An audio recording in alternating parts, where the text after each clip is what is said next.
Let's talk about everything you need to know about your belt drive electric board.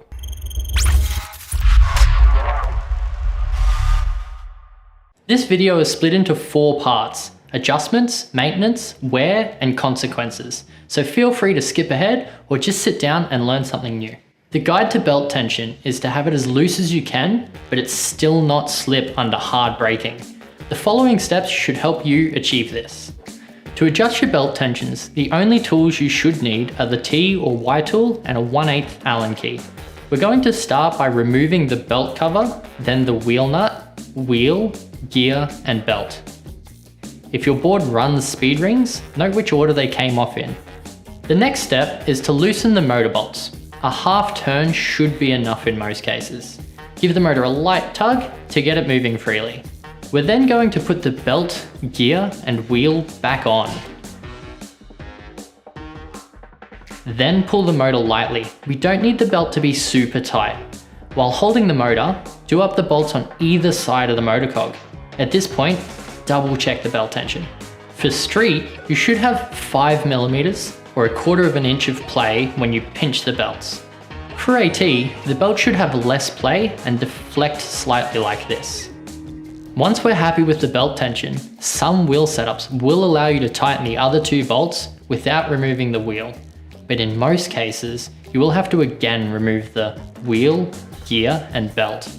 We can then tighten the last 2 motor bolts and reassemble the driveline, making sure to put back any speed rings if you had some. Check the belt tension again before doing up the wheel nut. Reinstall the belt cover and then do the other belt if necessary. We always recommend then test riding the board. In a safe space, accelerate and then brake as hard as you can.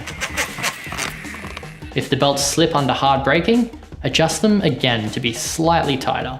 Check for stones, gravel, or anything else that might be caught between the belt and gears or under the belt cover. Do this by removing the belt and turning it inside out. Wipe down the gears with a cloth. Some tiny pebbles can get caught between the teeth, so use a pick to remove them. Inspect belts for tears in the side or fraying between the teeth that would prevent the belt from sitting in the gear correctly. Once they are damaged, they may tear or snap, so it's best to replace them before that. If your belts are too loose, you will usually hear and feel them skip on hard acceleration and braking.